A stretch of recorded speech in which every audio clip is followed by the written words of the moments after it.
Welcome to Delta Code. I am Delta, giving you the alpha so you can be most sigma. My most watched video is about ThorSwap, liquidation-free, interest-free loans. My most watched video, where I said, don't sell your crypto, take out a loan, interest-free, which, in retrospect, was amazing news. When I made that video, Bitcoin was probably between $30,000 to $40,000. Had you sold your Bitcoin, you would have got $40,000 for it. Had you taken out a loan, your Bitcoin would now be worth $100,000, and you pay back your $20,000 loan, you would have made $80,000 not selling your Bitcoin. But here's the problem, folks. Thor Chain is insolvent in its lending protocol. Rest of Thor Chain works just fine. It's one of the best, most profitable chains. But when we took out loans, and I will show you one of my wallets where I am in this mess with you if you are in it. If you took out a loan, what Thor Chain did was sold your ETH or Bitcoin, gave you half of the proceeds per loan. So you got 50% of it. The rest was kept as RUNE and burnt. Expectations were once you repay the loan and the RUNE gets minted, we'll buy back the collateral that you gave out. In the short term, this made RUNE price go up. But because Bitcoin went up so much, as people paid back their loans, the protocol had to buy Bitcoin at a much higher price, having to mint and sell more and more RUNE, making the price of RUNE go down. Price of RUNE going down means you have to mint even more RUNE to buy the Bitcoin. This created a vicious downward spiral, which made this whole lending protocol unsustainable. So in order to stop a collapse, the community voted to pause operations on the lending and saving for 90 days until the debt can be restructured. Now, this is very painful for me for two reasons. One, I have a substantial amount of Bitcoin in the lending platform. Also, some Ethereum. Substantial, not nothing. I'll show you. Believe me, it sucks.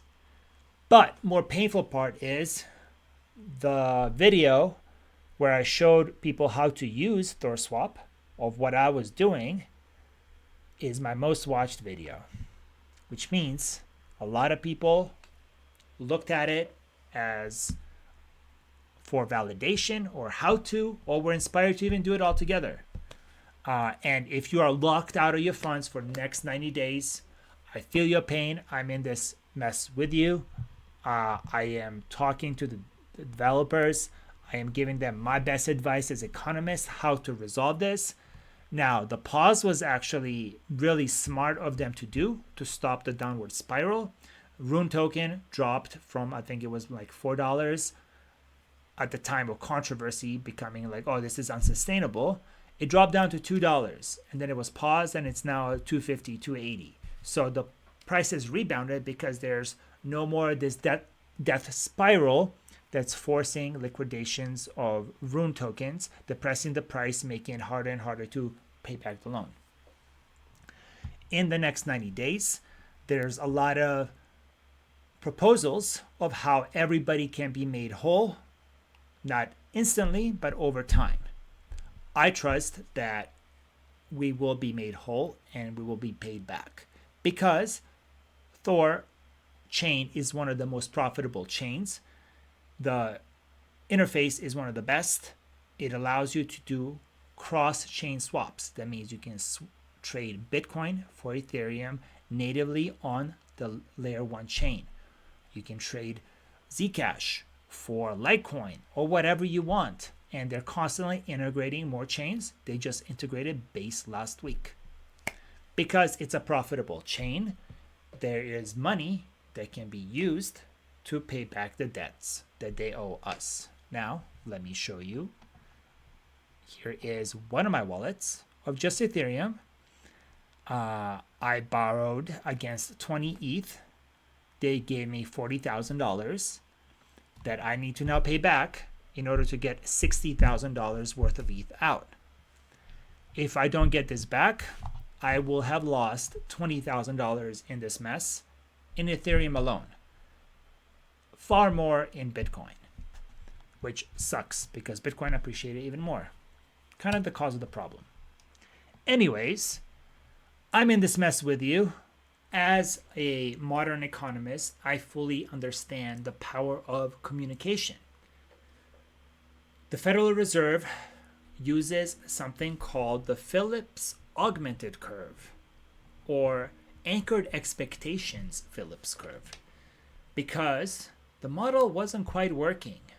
But once economists realized that communication about a future policy has a much greater impact than the actual policy itself or the action, communication became a vital part of what the Fed does, which we will learn this week.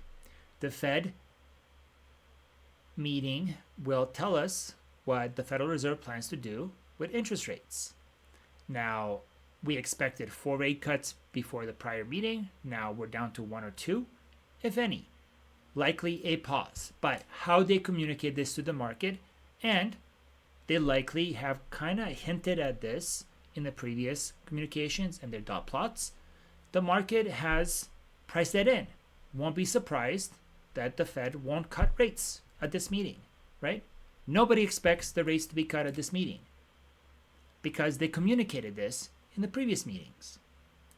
This is what I have advised the Thor Chain and ThorSwap community and devs to do.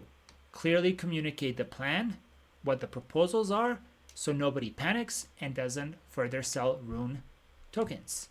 RUNE is a vital part of this. If the price drops too much, then it makes it harder and harder to repay.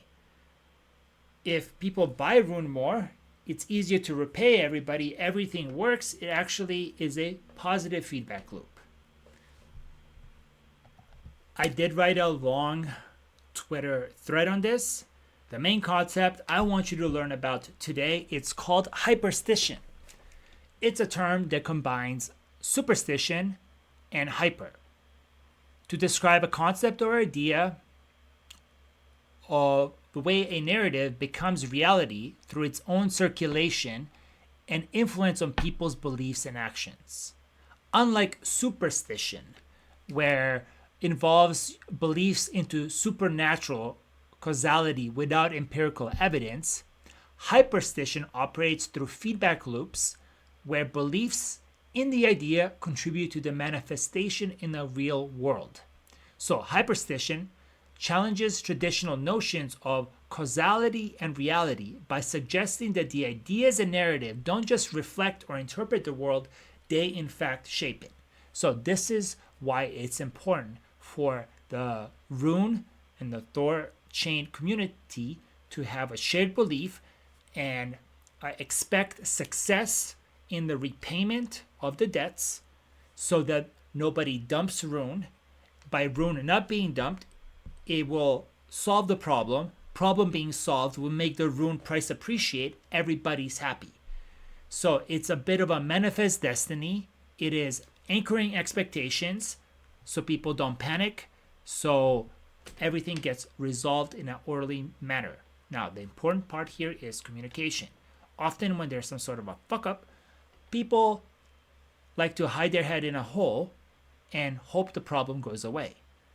What I've tried to do with my involvement in the solution is make sure that in all the social media and all the properties where there are lending and savings through ThorChain, that it's clearly communicated why there is a pause on the lending and saving, that there is a problem, that it's being addressed, and that it will be solved because the chain is profitable and there is money, there is revenue to make everybody whole. There's no need to panic, just patience. So, that being said, still sucks. We have to wait 90 days, but perhaps might end up saving us from ourselves. Perhaps I would have sold my Bitcoin or Ethereum for whatever reason, emotional, and being locked up might be good. Might end up making us more money. So stay positive. Don't sell RUNE. Don't spread FUD. In fact, optimism and hope solves this, and good communication. That was a long episode, but until then, expect videos periodically. Coinbase, I'm buying. Ethereum, I'm buying. Those are my two biggest positions. Bullish more than ever. Patience on ThorChain resolution. Until next time, may the force of compound interest be with you.